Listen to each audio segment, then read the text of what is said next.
Welcome to a typical day on safari. I'm going to share my camera. Hello, everyone. I am Karen Cleveland. I am co-founder of Nunu's Kenyan Safaris. One of the questions a lot of people ask me is, what's a day like on safari? And it's a really good question because we have these images that are created through the movies, through the advertisements of what a safari might look like. But what is it really like when you're on safari? I'm going to show you what it's really like. So a new day dawns over the savanna. There is light. It's expansive. It's beautiful. The animals are everywhere across the plains. What does the day hold in store? So first, I want to say to you that it's a little bit of a trick question because there is no typical day on safari. Every day is a different day because there are so many different options. So I'm going to give you some of the examples of what might happen. Now, if you're on a safari, a group safari with me, with one of Nunu's signature safaris, we might start the day with a morning sunrise meditation or prayer. This is totally optional. The group safaris have a lot of options, and you don't have to do anything except this is what I tell people. You have to get in the vehicle when we're going from one park to another. Otherwise, what you do is somewhat up to you. You might start with this sunrise meditation, or you might start with a swim if you like to swim. So Jeffrey was on one of my trips, and he swam every day. Every time I went past the pool, I would see Jeffrey swimming in it. He says when he got home, he was swimming faster and he was lighter than when he left for safari. So you might start with a sunrise swim. If you're a jogger, there's a park where you can run in the morning with the rangers, and you might see some of the wild animals out there while you're running with the rangers. This is a minimum 5K, so you need to be able to run a 5K without stopping in order to do this, but it's an option if that's what you want to do. Sometimes what we do is we get up early and we go to a Maasai village before it gets too hot, because standing, watching, talking to them can get kind of hot during the midday sun. They show us some of their traditions. Another thing that might happen is a hot air balloon ride. Sunrise hot air balloon ride over Masai Mara. Now, does that look peaceful? It is. It is. This was when I went up last year. So you could start the day in a hot air balloon ride, followed by a bush breakfast. Yes, they will give you breakfast in the bush if you want to. But no matter what way you want to start your day, wherever we are, it's all going to be a little bit different. The options are going to be a little bit different, but eventually we're probably going to climb into a vehicle and go out and look for animals. So this might be first thing after breakfast. It might be at sunrise. It might be after lunch. It just depends on where we are and what the day holds for us. Usually you want to go, but you don't have to go on every game drive if you don't want to. You never know what you're going to miss. And if you do get tired of standing and looking out, I just want you to know that the windows are extra big in the vehicles, so you can sit down and watch out too. Now, last year, after the balloon ride, this is what was waiting for us at the bottom. These lions, they were actually in our spot, so we had to land somewhere else. But imagine seeing that just before breakfast. But we continue on going through the game drives. There's two cheetahs here in this picture. One's in the tree. The zebras, the wildebeests. In fact, depending on the time of year you go, you might see part of the wildebeest migration. It's generally July through September, sometime in then. And you just don't know until you see it. Let me go to the next slide. There's just thousands and thousands and thousands of wildebeest making the migration route. And this is actually very few of them. This was the very tail end one November. And I was really lucky to catch it because normally by November they are long gone back into Tanzania. So I got really lucky seeing them. But you also might see the elephants, walking. You, we just stop and we watch and we just sit and be still with them. Yeah, so here's some more of these aren't wildebeest, these are buffalo.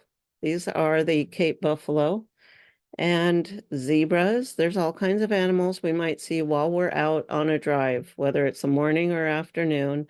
Baby ostriches. Have you ever seen baby ostriches? Aren't those the cutest little things? And of course, lions.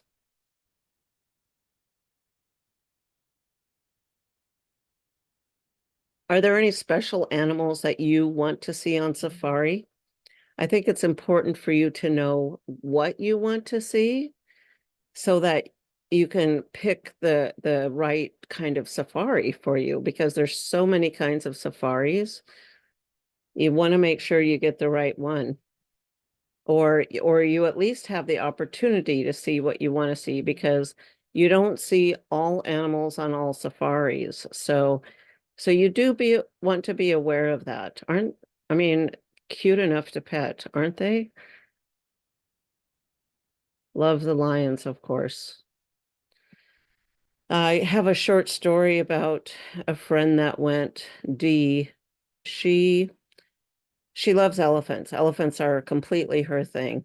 So when she came, we had to make sure we saw elephants. One day, it was only a couple of us in the vehicle out on safari, and these four elephants came past us.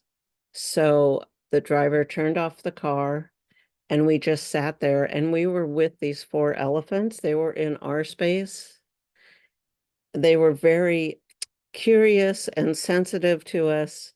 And it was the most amazing experience for both of us. But she, in particular, was profoundly affected in a good way by this experience and being with the elephants in this situation.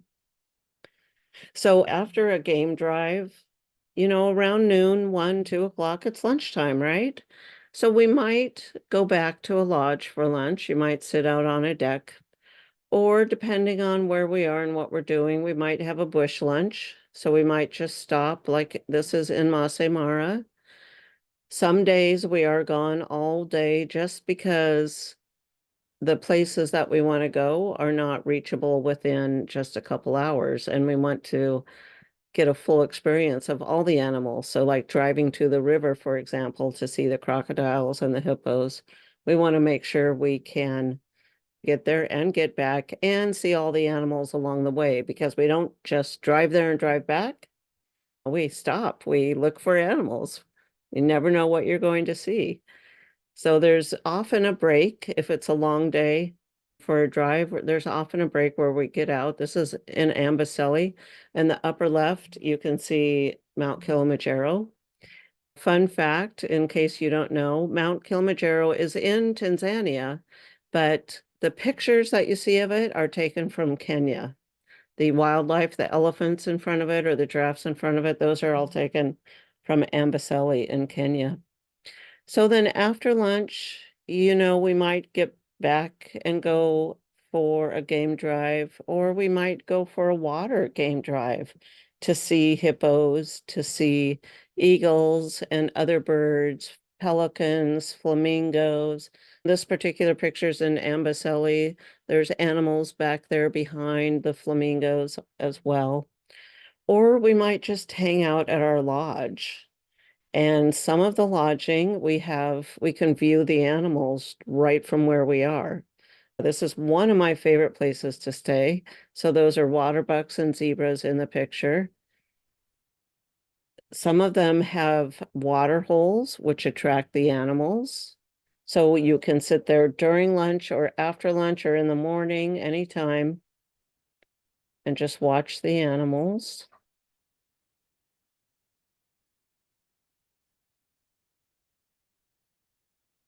This is in Savo East.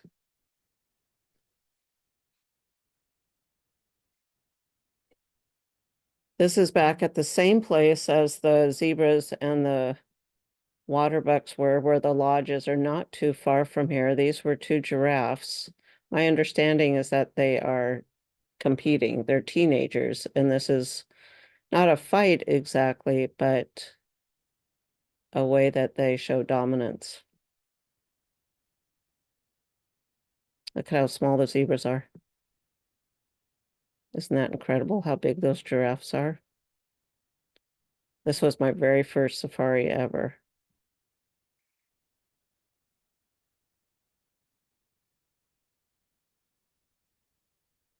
So amazing, aren't they? And later that day,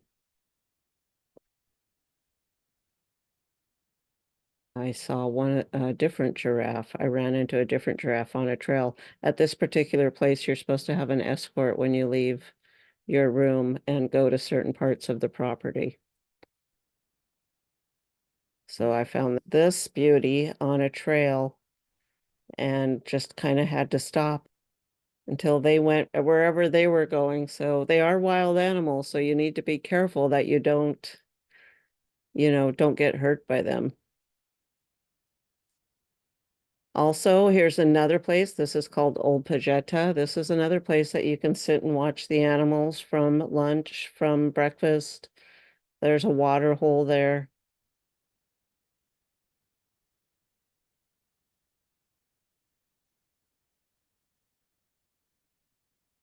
I mean, honestly, these are the best days. So this is a blind. So this particular lodge has a tunnel and you can come up and there's just enough exposed at the top of the room that you walk to that you can look out and see the animals at the water hole. So that they call that a blind. And then there is a barrier between this buffalo and me, but it was still a little bit intimidating because they are one of the most dangerous animals. Don't you just love how the birds are on them? See, look at them, look at me. It's like, oh my gosh, it was kind of frightening. Then there's also sometimes an option for horseback riding with the wild animals. Again, depends on where you are, but there are quite a few horses in Kenya. I was surprised. And then there's different conservancy action. And it was an amazing experience to see this blind rhinoceros, Baraka, truly an ambassador for all the rhinoceros. We were able to touch him and be with him. He's blind by natural causes, but going to the conservancies and seeing some of the work they're doing is also another possible option on a typical day. The rhinoceroses are beautiful, and this is a rhinoceros cemetery that we stopped at. But then the elephants at Sheldrick Wildlife Trust, there's 4 different places you can see the elephants, depending on your situation, if you're a foster parent or not. This is, I mean, truly transformational, amazing experience to see what they do with these elephants. These elephants are then reintegrated into the wild. So they are orphaned for natural or man-made reasons. There's so many reasons they're orphaned and they don't always know why. So, they get left behind from the herd, the mother is poached, or so many things happen. They end up with these babies that aren't ready to be on their own yet. And so they work with them and they reintegrate them into the wild. They feed them until they're ready to be on their own. And the elephant makes their own decision when they're ready to go. So eventually it's been a long day and it's going to be time for dinner sooner or later. Some of the facilities have a lot of their own gardens and they harvest some of their own items. So depending again on where you're staying and the kind of safari you're on, if it's a group safari or an individual safari, you might have a private table for dinner. You might be part of a group table for dinner. And I want to talk about food options for a minute. This is dessert pretty much, but at all these lodges, they're pretty good about special diets. I always advise people to bring their own food bars just in case to tide them over if one place doesn't really quite have a lot of options. I have a special diet and I don't have a problem eating. They know things about gluten-free and about vegan. They don't call them these things necessarily, but they are aware of all these special diets that the Westerners are bringing in. So, it's just something we need to set up ahead of time so they know. Then after dinner, you might want to hang out in the lounge or the bar. Several of the places have bars if that is your kind of thing to do. When you're ready for bed, you can go to bed. This is one of the tented camps. So it is a canvas tent. You can see that the windows are rolled down. It's just a screen, but there's in the back, there's an actual bathroom, there's a floor, there's carpet, there's closets, there's running water, there's a shower, there's electricity. So that's a tented camp. This is a room in a lodge that actually out these windows is where all those wild animals were that we saw, the zebras and giraffes. So lodging, is entirely up to you too. What's your comfort level? What's your luxury level? What's your budget level? Because you can go as high end as you want, $10,000 a night, or you can go camping for under $100 a night. So where do you fit in? And I will say that the dollar amount is not equal to the level of luxury or comfort. So just because something is more expensive doesn't make it nicer, and it doesn't mean a less expensive place is not a nice place. Depends on what you want, what you expect, and make sure you find out before you go if you are picky about it. Then there's also smaller lodges that we go to sometimes, specialty lodges for special safaris. Or instead of going to bed, you can stay up and watch the animals at night. It's a little bit hard to see them down there. This is winter solstice several years ago, but there are some animals down there. This is the same place. There's hippos too. This is the place you have to have an escort to go, especially at night, because hippos are truly one of the most dangerous animals to humans. So you can do some night watching right from your bedroom, right from your room. This was elephants at a water hole in a place called Salt Lick in Tsavo, Taita Hills, actually, in Tsavo in Kenya. What do you want to do? What is yours to do? We do go out, we do go drive, we see animals. Maybe one day we'll see Craig. Craig is the oldest super tusker. He's in the Amboseli region of Kenya. You want to swim, you want to be in a nice semi-luxurious place. Do you want to do more cultural immersion and viewing for that kind of stuff? Animals, elephants. What's the animals you want to see? And I mean, look at all those zebras. That's fun for me. I love zebras. Gazelles, and lions, of course, always lions. It's silly to see them in poses sometimes that we don't think of them as, but they're really just big cats, really just big cats. So regal, so beautiful. And then if there's special animals you want to see, this is the gravy zebra. Now you cannot see this everywhere. So if this is something you want to see, you have to make sure the trip you're on is going to go to the parks where this zebra exists. It's pretty special. Those really thin black lines, zebra lines. It's pretty amazing. So different. It's going to make a difference on the size group you're in. So if you're on a group safari, you're going to follow their agenda, but there will be flexibility in it. Do you want to, this isn't actually a large group. This is still considered a small group. It's under 18 people. But I would say it's a larger small group. And then there's very small groups you can be a part of. And you can go alone. So what's your preference? It's up to you to decide. And there the zebras are walking away. They're saying goodbye. Another night falls. So beautiful and peaceful out there on the savannah in the bush.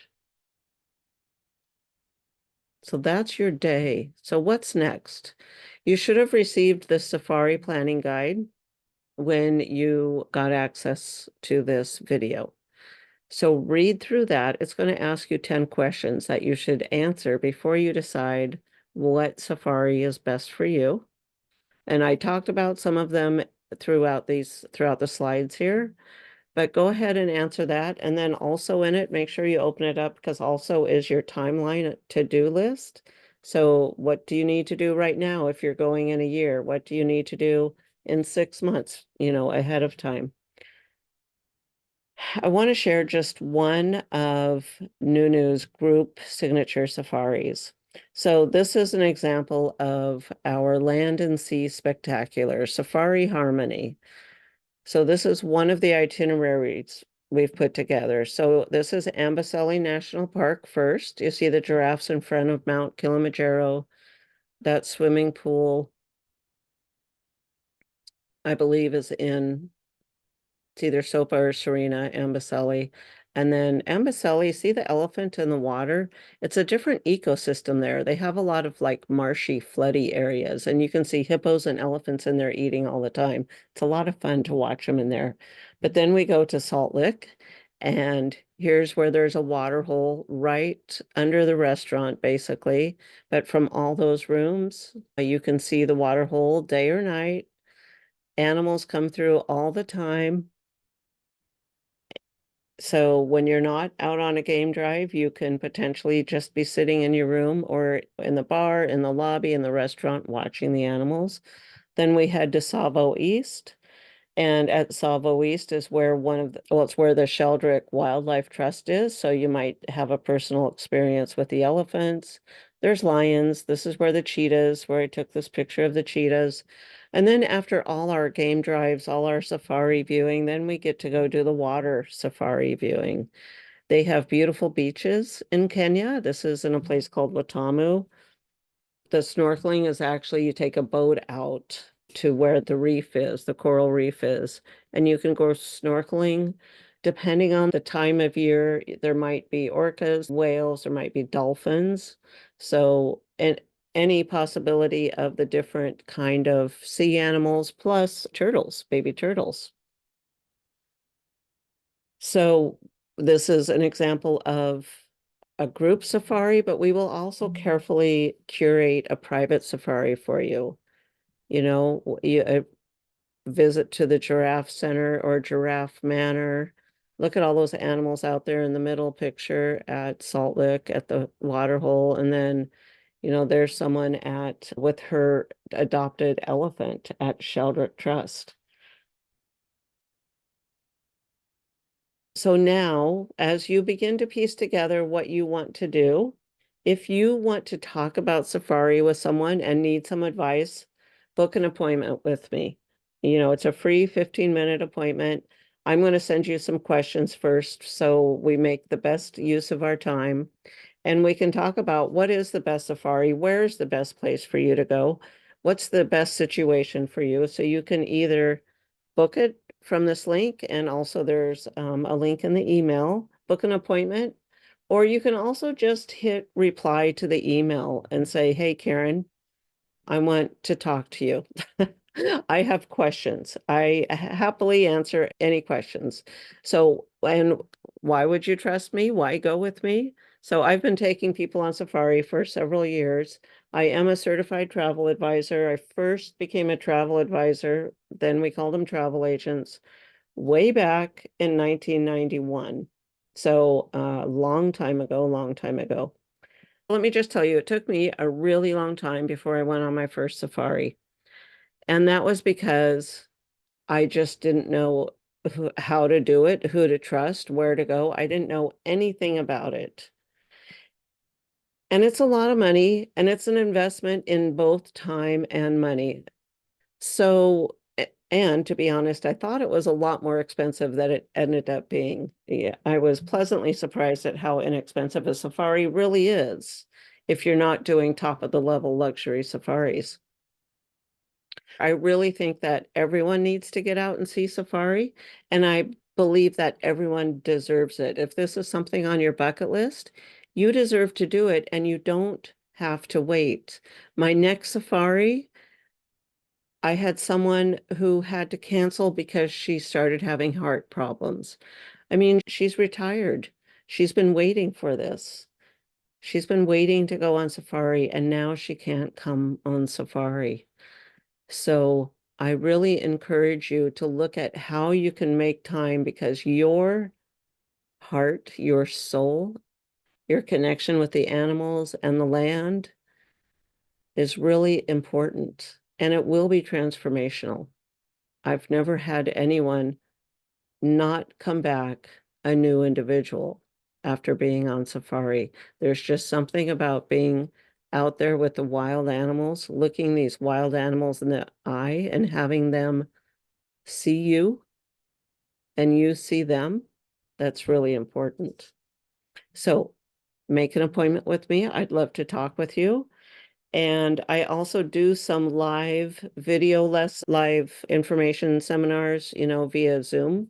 So be looking in your email for those notifications to come up that, I do them kind of randomly throughout the year.